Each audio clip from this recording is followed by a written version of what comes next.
You're here at UFC Glasgow. It's the UFC's first show here in Scotland, in Glasgow. How does it, how have you kind of appreciated just, seeing the fans outside just now, the atmosphere that's going to be here on Saturday night? Well, it's crazy because I keep putting in with the UFC to bring me out to these, especially when I don't have fights coming up. Because for me, coming up in the sport, watching the sport grow, when I started fighting, it wasn't even legal in my state, I had to go fight in Mexico.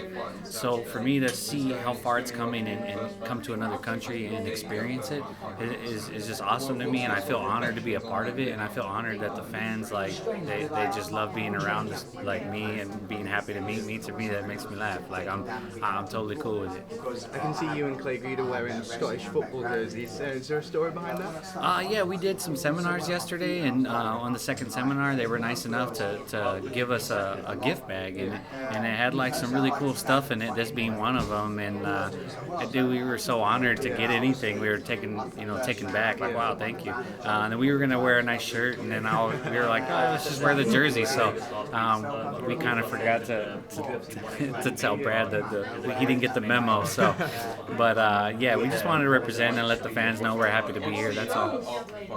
So you were playing around the golf. Is that right? I mean, whole golf. Have you been doing much of the sites around Glasgow? No, I had a whole free day, but because my flight got delayed, that whole day I spent in the airports, so that kind of took it out of me.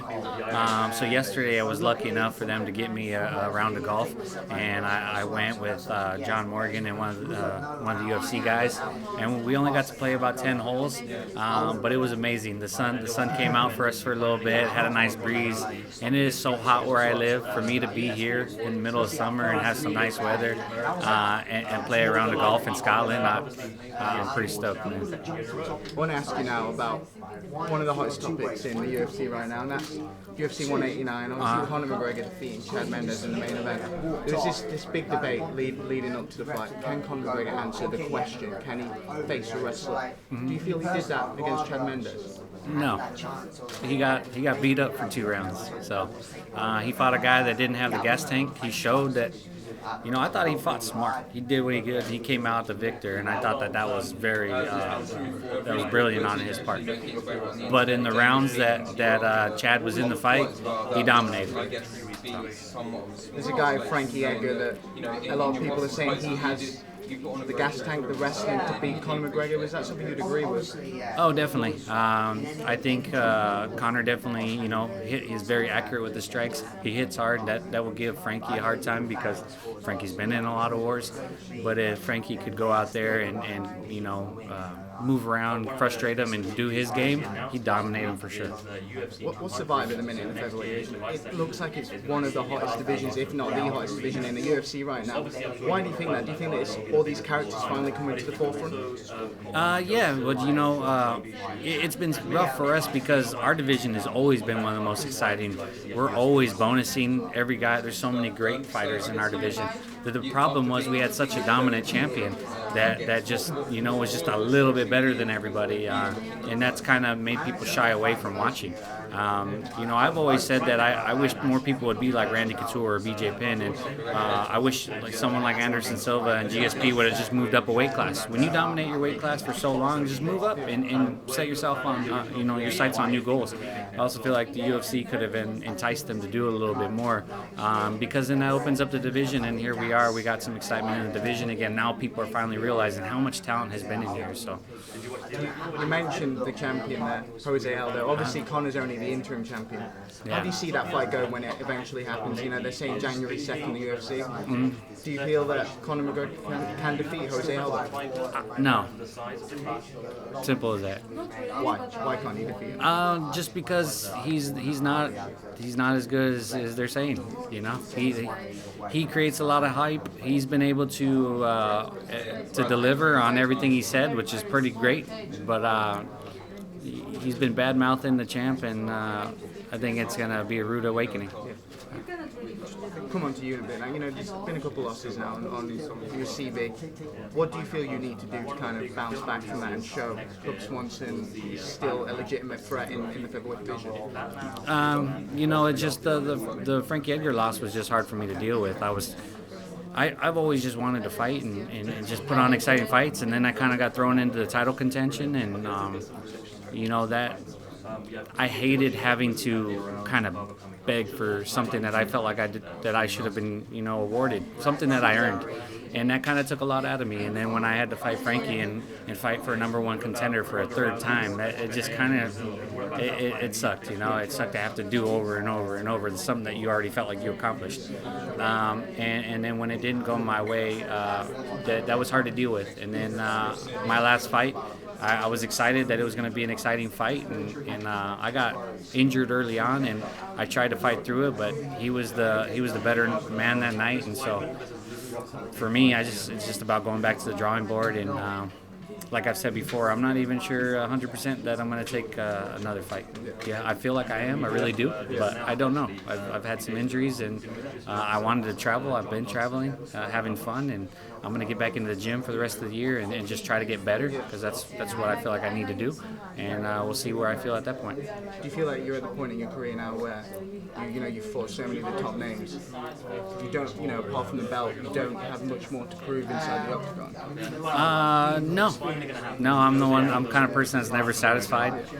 There's some fights that I wish I could have back, but that's part of the career. Unfortunately, we were just talking about this. In most sports, like in basketball, and people talk about Michael Jordan hitting game winners, but how many did he miss? And no one cares about that. They just care about how many times you won. In our sport, they care about how many times you lose. So you can't. They always want to bring those up, the times that you failed. But the thing about that makes fighters great is that we're able to step up and take these chances at greatness, and sometimes we fall short, and sometimes we deliver.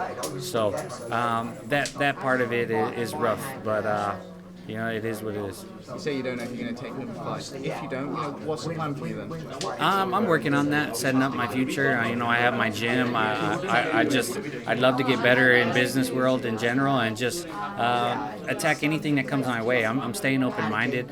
I really don't have an ego as far as taking any kind of job or whatever. Like, my #1 goal is to buy a house, and I did that. I have a house, and so I feel like if I could only get away with fighting with that, I would be happy to move on, because I would like to start a family and take that next chapter. But if I still feel like I have a lot to prove, but it just depends if I can step up to the plate and continue to get better.